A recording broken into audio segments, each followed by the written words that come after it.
last tutorial for the day, more of a walkthrough really of how I did this little performance. So this came up on the Discord. Someone gave a reference to another trashcan animation animated in this style, and I was just curious if I could do something like that inside Morphin, and I could. So let's go through a few things. So I'm going to go back to, actually, so I will delete all the animation clips and I'll just go back to the base rig. So here's the base rig. So that has no animation. So what have I done here?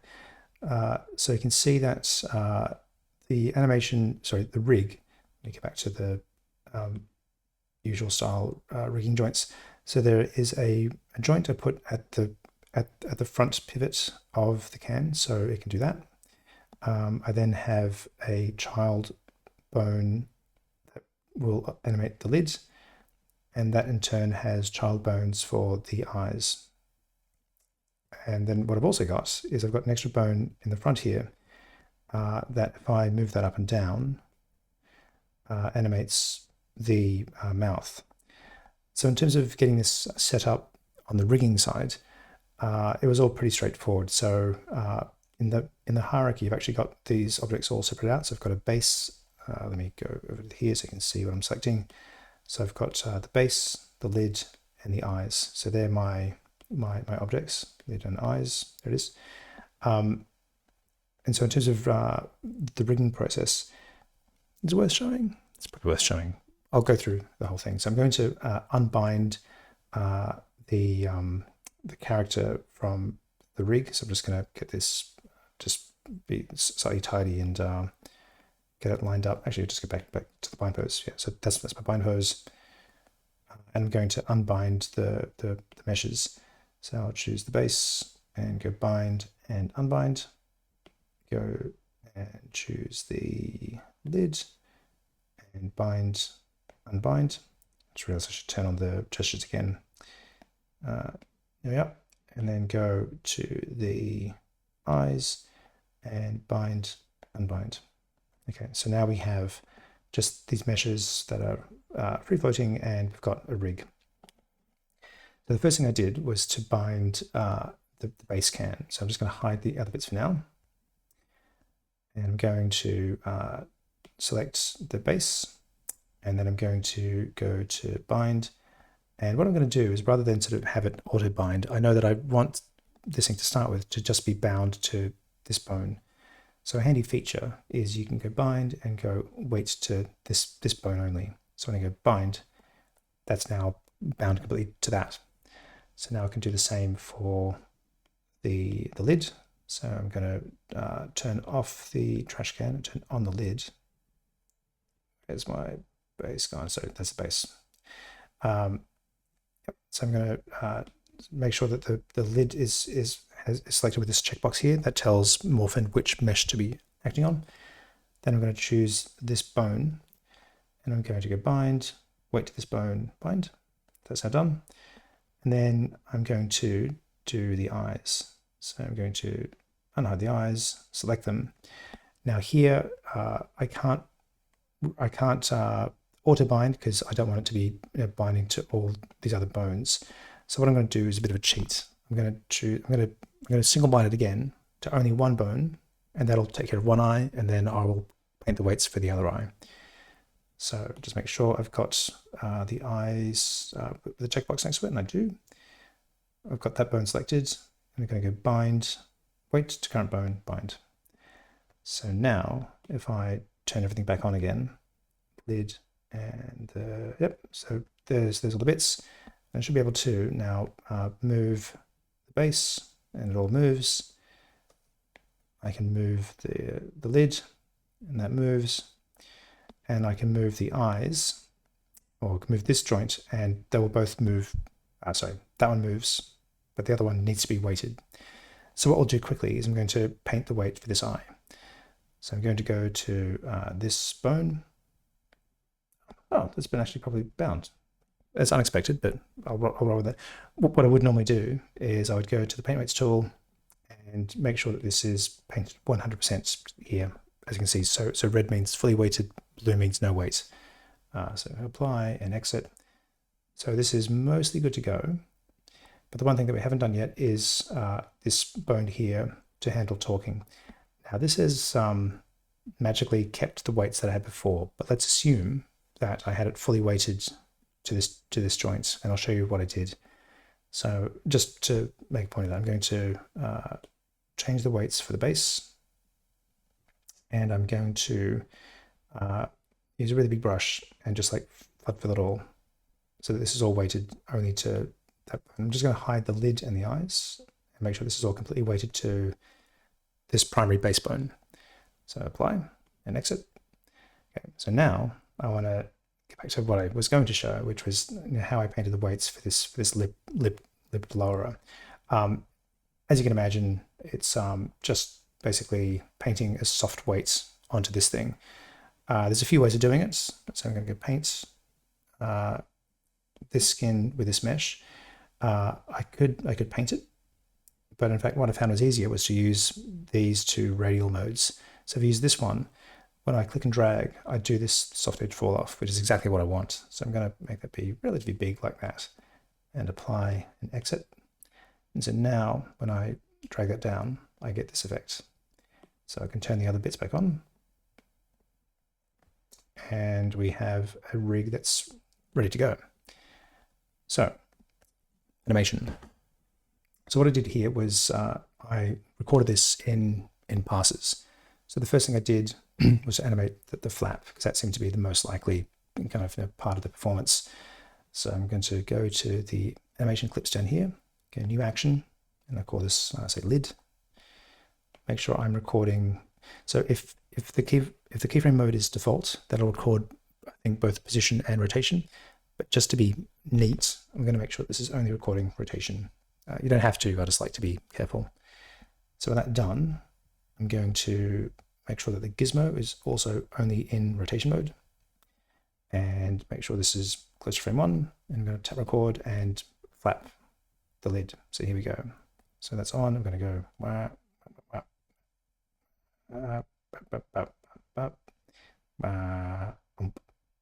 okay. So now if we play back, you can see we have some animation. Okay. So the next thing I want to do is, ideally, I would animate this mouth lowerer to go down at the same time as the lid is going up. Now the thing is, trying to learn that in real time is going to be quite hard, so I'm going to cheat. What I'm going to do is I'm going to have the animation play slower, and I'll just try and eyeball it and try and sort of match it as close as I can. So I'm going to go, so this time I'm going to be doing position. Going to make a new action called lip, or mouth, Okay, so you can see up here in the mouth clip, and I'm going to set the playback speed to be something fairly slow. So the default will be playing back at a speed of 1.0. I'm going to drop this down to 0.2, so it'll be slower. So now I'm going to get ready to record. So I'm going to hit record and follow the animation. Whoop. It's down, then I'm going to go up. Trying to follow. Whoa. Big. What was I doing? I'll just follow. Whoop. What? So obviously it'd be a bit more careful than I'm doing, but this kind of shows the idea. I'm just going to follow along. Whoop, missed it. And close. Okay, that's it. So now if I go back to regular speed and play it back, let's see how well I did.